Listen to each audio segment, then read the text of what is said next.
The purpose of this video is to provide an overview of transfer pricing and also provide a basis for some future technical topics to be discussed. I think it makes the most sense, though, to begin with an example. I always learn best with examples, so as you know, multinationals today are probably more complex than ever. They operate all over the world. However, in this particular example, we're going to simplify things. We're going to focus on an entity in Detroit, Michigan, and an entity in Windsor, Canada. The entity in Windsor, Canada is a manufacturer. They manufacture cars, and they sell them to their distributor in Michigan and Detroit, Michigan. And the entity in Detroit, Michigan on-sells them to third-party customers like you and me.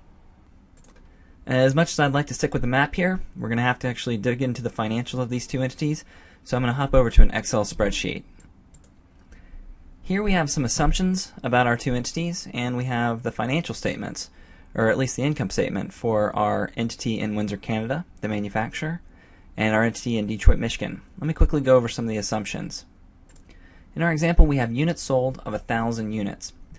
This is the manufacturer is going to produce 1,000 widgets, or automobiles in this example.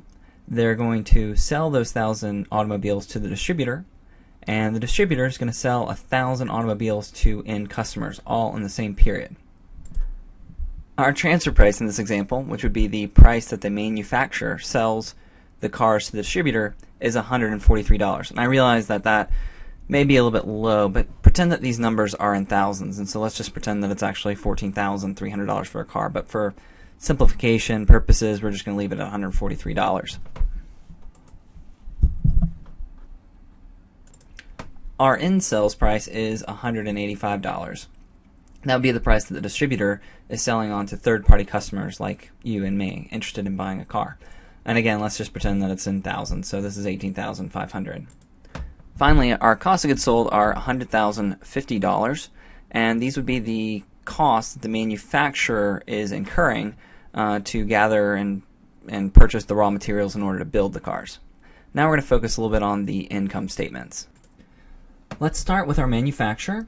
Manufacturer has revenues of $143,000. That would be the $143 transfer price times the 1,000 units sold.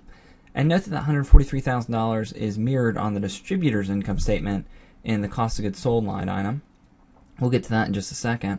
The cost of goods sold of the manufacturer are the $100,050. This leaves it with a gross profit of $42,950. It incurs operating costs of $30,000. That would be the the salaries and the wages that it pays to its workers in the manufacturing plant, leaving it with an operating profit of $12,950.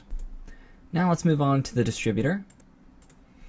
Our distributor in Detroit, Michigan is able to earn revenue of $185,000. That would be the $185 in sales price per unit, multiplied times 1,000 units. Note here that it's also incurring cost of goods sold of $143,000. That would be the cost of the automobiles that it is purchasing from its manufacturer. I really want to focus on this point because this is where transfer pricing is really quite important. Note that the transfer price per unit, the $143, is a cost to the distributor and is a revenue item for the manufacturer. So I'm going to ask you all a question. If my transfer price were to increase, say from $143 a unit to $148 per unit, would my distributor's profits go up or down?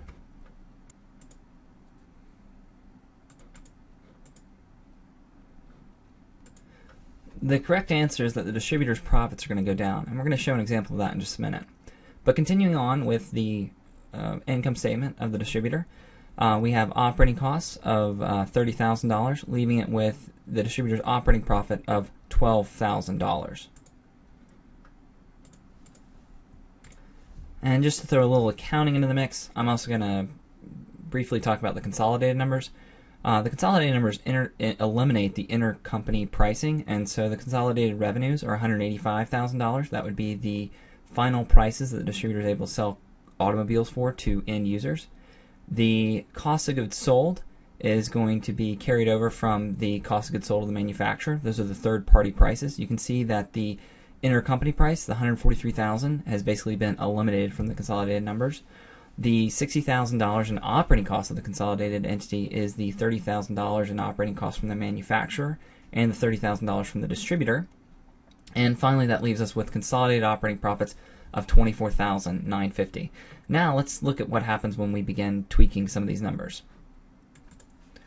So I've had to zoom out a little bit to fit this all in. You'll notice that I've added two things to the diagram here. I've added this pie chart up at the top that shows the profit allocation between the manufacturer and the distributor. And also down at the bottom, if you focus on the two new line items added to the income statement, I've added tax rate and taxes paid.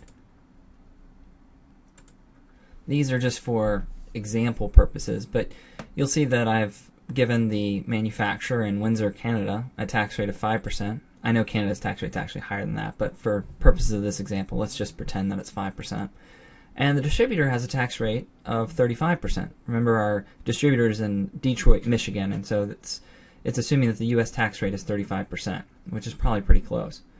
And here we've also calculated the taxes paid. And I really want, as we go through some of this modeling and manipulating some of these variables, I want you to pay attention to the taxes paid. Currently, the manufacturer is paying $647 in taxes, and our distributor is paying $4,200 in taxes.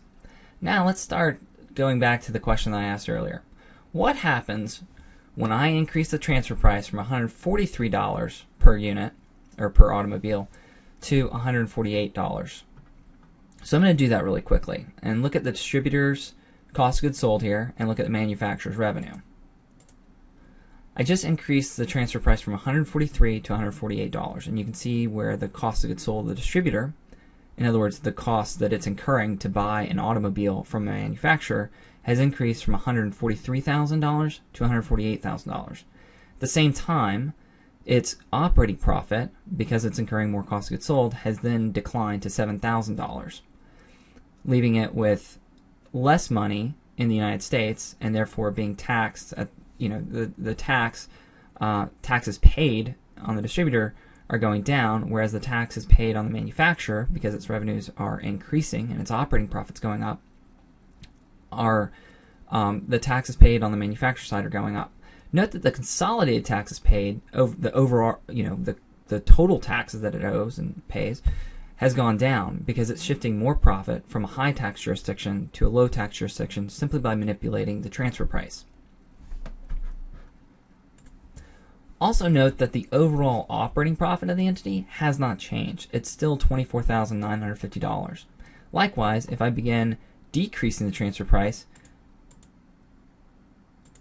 from $143 to $138, I'm lowering the cost of goods sold of my distributor, therefore profits are going up, and decreasing the revenues of my manufacturer, therefore operating profits are going down. We're going to build on these concepts in future videos, so stay tuned.